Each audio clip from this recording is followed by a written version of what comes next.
मानूं या दोनों की समग्रता से मानूं, आपके हिसाब से मुफीद ये समीकरण होगा कि दोनों की समग्रता से मानिए। लेकिन क्या एलपीजी गैस सिलेंडर ने साकेत जी की राह में रोड़े अटका दिए?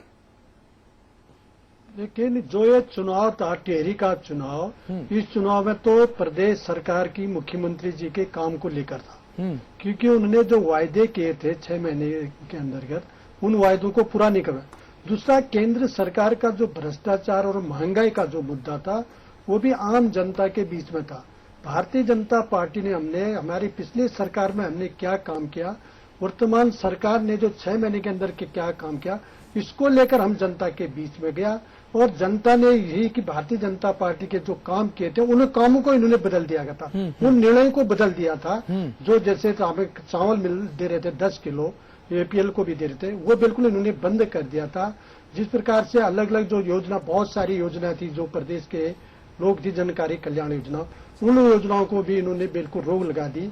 प्रदेश में 6 महीने के अंतर्गत जो था, 6 महीने के अंतर्गत बिल्कुल कोई विकास न होने के कारण, किसी विभाग में कोई टेंडर न होने के कारण, यहाँ तक कि पिछली सरकार ने हमने जो टेंडर आमंत्रित किए गए थे प्रधानमंत्री ग्रामीण सड़क योजना, एशियन डेवलपमेंट के अंतर्गत जो सड़कें थी, राज्य सेक्टर के अंतर्गत जो सड़कें थी, उन सड़कों को हमने टेंडर आमंत्रित किए गए थे, लेकिन उस सरकार ने इनको निरस्त कर दिया। लेकिन इस 7 महीने के अंतर्गत आप प्रदेश में जो पैसों का विभागों में बिल्कुल जो पैसा मिलना चाहिए था, वो पैसा नहीं मिल रहा। यहाँ तक कि पिछली सरकार में जो 50% जो काम हो चुका है जिनमें, उनमें भी उन्हें धन दूसरी किस्तें मिलनी थी, वो भी पैसा। इस प्रकार से पूरे बाजार में जो पैसे का सर्कुलर था वो बिल्कुल बंद था। व्यापारियों का बिजनेस जो था, सब किस प्रकार के रोजगार लोगों को मिलना था, रोजगार की समस्या बढ़ गई थी के अंदर। चौपाल साहब, आप रहिए हमारे साथ, अमिताभ अग्निहोत्री जी हमारे साथ बने हुए हैं। तो चुनाव होने तक सभी पार्टियां दावों और वायदों में उलझी रहती हैं, लेकिन जैसे ही नतीजे सामने आते हैं, शुरू हो जाता है रिजल्ट्स का पोस्टमार्टम करना भी। वही पोस्टमार्टम हम भी सुबह से लगातार कर रहे हैं। तो कांग्रेस के लिए भी बड़ा सवाल है कि आखिर इतने हाई प्रोफाइल प्रचार अभियान के बावजूद उसे टिहरी में हार कैसे मिली, क्या रहे हार के कारण।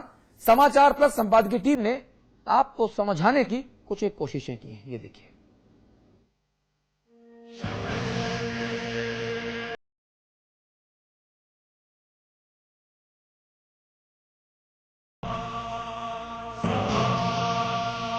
टिहरी लोकसभा उपचुनाव को लेकर कयासों का दौर खत्म हो गया और टिहरी के मैदान में हाथ को पछाड़ते हुए कमल ने अपनी पंखुड़ी फैला दी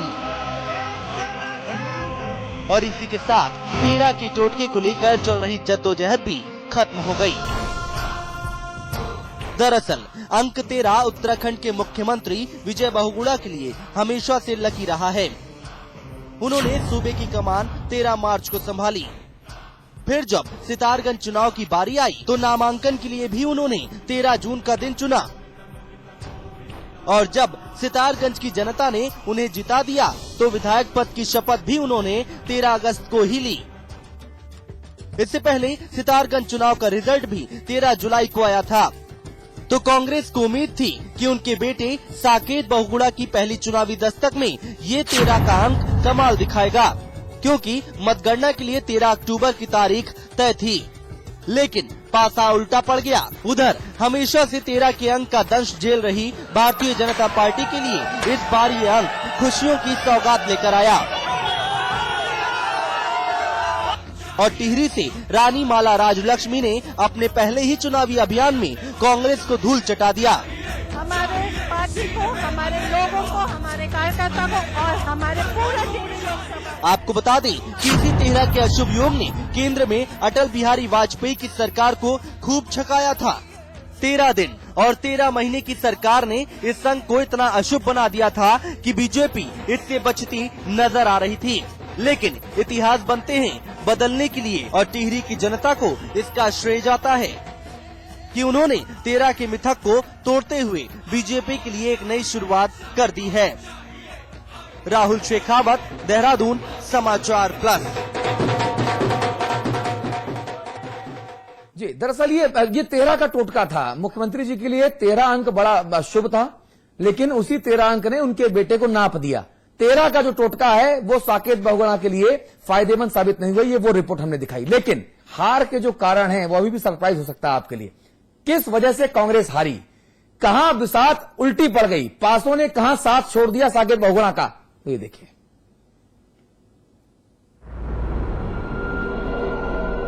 उत्तराखंड वैसे तो है उत्तर प्रदेश का ही हिस्सा, लेकिन मिजाज देखिए उत्तर प्रदेश का कि मुख्यमंत्री अपनी खाली की हुई सीट को निर्विरोध जिता ले जाता है, जबकि उत्तराखंड में मुख्यमंत्री की खाली हुई सीट उसका बेटा भी नहीं बचा पाता। दरअसल ये मिजाज जनता है। चुनाव प्रचार के दौरान चाहे जो कुछ कहा सुना जाए, लेकिन परिणाम आने के बाद एक ही काम होता है, पोस्टमार्टम, और खासकर तब जब चुनाव में हार मिल जाए। अब जीत के तमाम दावों के बाद जब साकेत बहुगुणा हारे तो फिर से वही सामने आ गया कि आखिर वजह क्या है। तो चुनाव जीतने के लिए जिस मजबूत प्रबंधन की दरकार होती है वो कांग्रेस के खेमे में नहीं दिखी। पूरा प्रबंधन यूनिसेंट्रिक रहा, और वो भी कमजोर हाथों में, जो इस लेवल के हाई प्रोफाइल चुनाव के लिए मुफीद नहीं था। दूसरा सजवान प्रकरण भी कांग्रेस को खासा भारी पड़ा। ठाकुरों की नाराजगी के चलते पहले बीजेपी हारी थी और बहुगुणा के सिर मुख्यमंत्री का ताज सजा था, लेकिन जब विजय बहुगुणा ने भी उनकी अनदेखी की तो अपनी औकात दिखाते हुए उन्होंने टिहरी में अपना दम दिखाते हुए कांग्रेस को पटखनी दे दी। उधर केंद्र सरकार की नीतियों से लोगों में व्याप्त नाराजगी ने भी कांग्रेस के लिए वोट कटवा का काम किया।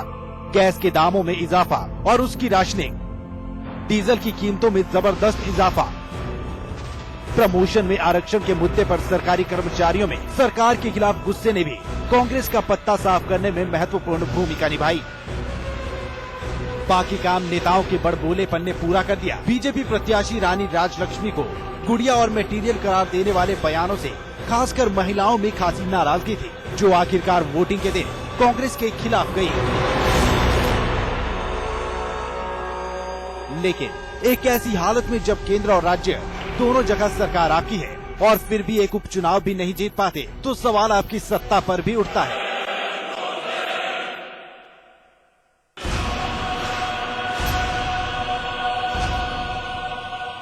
कि क्या जनता इन 6 महीनों के कार्यकाल से नाखुश थी?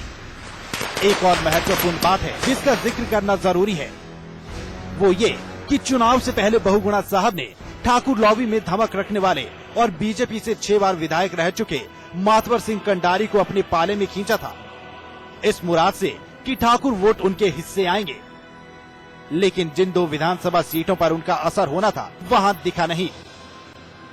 उल्टा विकासनगर और सहसपुर में प्रभाव रखने वाले मुन्ना सिंह चौहान, जो कांग्रेस छोड़कर बीजेपी में शामिल हुए थे, उनका सिक्का चल गया।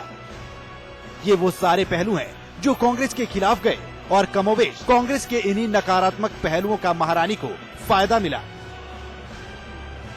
ऊपर से मजबूत चुनाव प्रबंधन और नेताओं की एकजुटता ने भी महारानी की जीत में अहम भूमिका निभाई। सौरभ भाटिया के साथ पंकज पंवार, देहरादून, समाचार जीत प्लस। हुई है, इसका श्रेय किसको देना चाहेंगे? बिशन सिंह चुफाल साहब हमारे साथ बने हुए हैं, हमारे रेजिडेंट एडिटर अविकल थपलियाल साहब भी बने हुए हैं।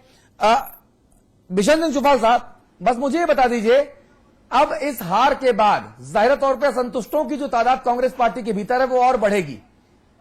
अभी तक कितने असंतुष्ट आपके संपर्क में आ चुके हैं इस हार के बाद, मुझे बस ये बता दीजिए। देखिए, जो कांग्रेस के सहयोगी लोग हैं, सहयोगी पार्टियां हैं, निर्दलीय लोग हैं, उनको भी लगने लग गया भी कांग्रेस के साथ ये डूबते हुए जहाज में लेके उनका कोई भविष्य नहीं है। अच्छा, इसलिए वो भी अपना भविष्य तलाश रहे हैं। इस प्रकार से उनकी संपर्क बराबर है भारतीय जनता पार्टी के लोगों से। आपसे किसने किसने संपर्क किया, बस ये बता दीजिए। नहीं, इस बीच में जो उनके थे विधायक थे, माननीय विधायकों से ही हमारा संपर्क है, अन्य लोगों से संपर्क नहीं हो पा रहा है। कोई नए समीकरण बनते देख रहे हैं क्या? नहीं, राजनीतिक में तो कब क्या कहा जा सकता है इसको नहीं नकारा जा सकता है, कब क्या हो जाए। लेकिन इतना निश्चित है कि जो इस चुनाव में जो विश्वास खो दिया माननीय मुख्यमंत्री जी ने, तो माननीय मुख्यमंत्री जी को भी नैतिकता के आधार पर उन्हें इस्तीफा दे देना चाहिए। जी, अविकल थपलियाल साहब, नैतिकता राजनीति में जिसका लोप आजकल होता जा रहा है, नैतिकता नजर नहीं आती, बाकी सब कुछ नजर आता है। एक तरफ तो ये कह रहे हैं कि साहब राजनीति में कुछ भी हो जाए, 2 और 2 4 नहीं होता, 2 और 2 3 होता है या 5 होता है, जिसका साथ दाम लग गया। नैतिकता के आधार पर इस्तीफा मांग रहे हैं। मुझे बताइए, अब कांग्रेस के भीतर असंतुष्ट खेमे का प्रभाव और ज्यादा बढ़ेगा, सरकार के लिए और मुश्किलें पैदा होंगी? अतुल जी, मैं आपको बता दूं कि चुनाव परिणाम आने के तुरंत बाद मुख्यमंत्री यशपाल आर्य की एक बैठक चल रही है उनके आवास पे। हाँ। यशपाल आर्य जी को हमारे कार्यक्रम में आना था और बातें भी हो गई थी, लेकिन वो उस मीटिंग का हवाला देकर हमारे प्रोग्राम में नहीं आए। तो इससे पता लगता है कि कितनी गंभीर वो मुलाकात है या भेंट है या चर्चा जो हो रही है, मंथन हो रहा है जी। आर्य जी से मैंने पूछा भी तो उन्होंने कहा कि दिल्ली में कुछ चल रहा है, इसलिए हमें यहाँ पे मीटिंग करनी पड़ रही है। ठीक है। ये भी पता चला है कि मतदान, ये चुनाव परिणाम आने के बाद हरीश रावत जी की भी दिल्ली में कुछ बड़े नेताओं से बातचीत हुई है। तो ये दोनों चीजें इस ओर इशारा कर रही है कि आने वाले कल मुख्यमंत्री बहुगुणा जी के लिए काफी चुनौतीपूर्ण होंगे। सजवान प्रकरण जैसी हुआ था उसके तुरंत बाद ये भी खबर आई थी कि दिग्विजय सिंह ने भी सोनिया गांधी से कुछ नेताओं को साथ लेकर मुलाकात करी सोनिया गांधी से और सजवान प्रकरण का ब्यौरा तफसील से पेश किया था। हाँ। तो ये सब जो चीजें इस समय चल रही है कांग्रेस के अंदर, इससे अब मुझे लग रहा है कि जैसा बीजेपी में वहां 2009 में खंडूरी जी को नैतिकता के आधार पर इस्तीफा देना पड़ा या हाईकमान ने कहा, जो भी कह लीजिए। हाँ। कुछ ऐसी कहानी या संगठन को मजबूत करने के नाम पे लिया गया। हाँ, जो उसको आप कुछ भी नाम दे सकते हैं। हाँ। कुछ ये कहानी, ये लाइनें, ये पंक्तियां कांग्रेस में भी लिखी जानी शुरू हो गई हैं। ये आज शाम से ही शुरू हो गई हैं। ठीक बात। इस पे आप नजर रखिएगा। दिल्ली में हो सकता है कि कुछ बड़ी खबर आपको एक आध दिन जी में आने वाले दिनों में मिलेगी। जी। अविकल थपलियाल साहब, बहुत धन्यवाद आपका इस बातचीत के लिए। अमिताभ अग्निहोत्री जी, संपादकीय टिप्पणी का वक्त। मैं अविकल जी की बात को आगे बढ़ाऊंगा। ये पटकथा परिणाम के बाद लिखी जानी शुरू नहीं हुई कागज कलम लेके अविकल भाई। लोगों ने दोनों तरह की पटकथा लिख के रखी थी कि अगर साकेत बहुगुणा जीत जाएंगे तो एक फॉर्मल बयान क्या दूंगा, हाँ।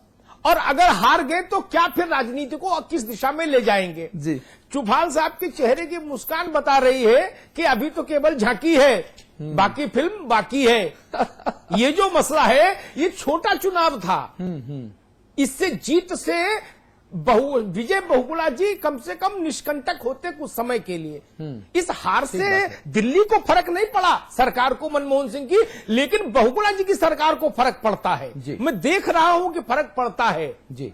मैं देख रहा हूं उन विधायकों के तमाम चेहरे मेरे आंखों के सामने घूम रहे हैं जो इसी की प्रतीक्षा कर रहे थे कि कब 13 तारीख आए। जी।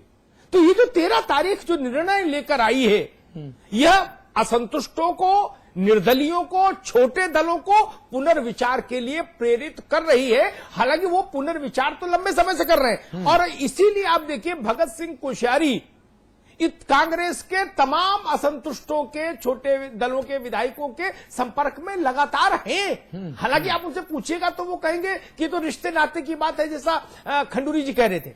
लेकिन ये केवल रिश्ता नाता नहीं है, ये पॉलिटिकल मुलाकातें हैं और ये पॉलिटिकल मुलाकातें अपना मतलब रखती हैं। मैं कहूंगा कि ये जो अभी ट्रेलर खत्म हुआ है, फिल्म अभी बाकी है मेरे दोस्त उत्तराखंड में। जी।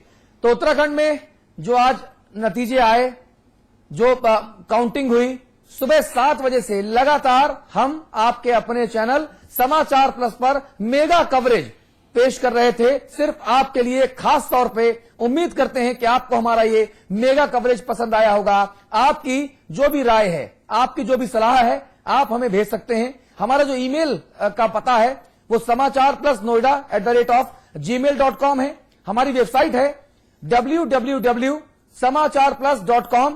ईमेल एक बार फिर से बता दूं आपको, मेरे हाथ के नीचे देखिए आप, samacharplusnoida@gmail.com।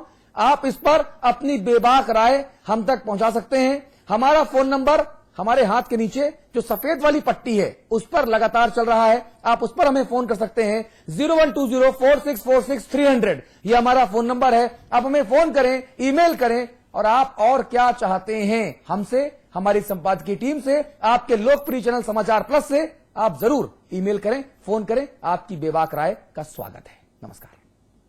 टिहरी में खिला कमल, कांग्रेस को मिली मार, सरकार से नाराजगी या अपनों की भीतर घात, महारानी के सिर ताज।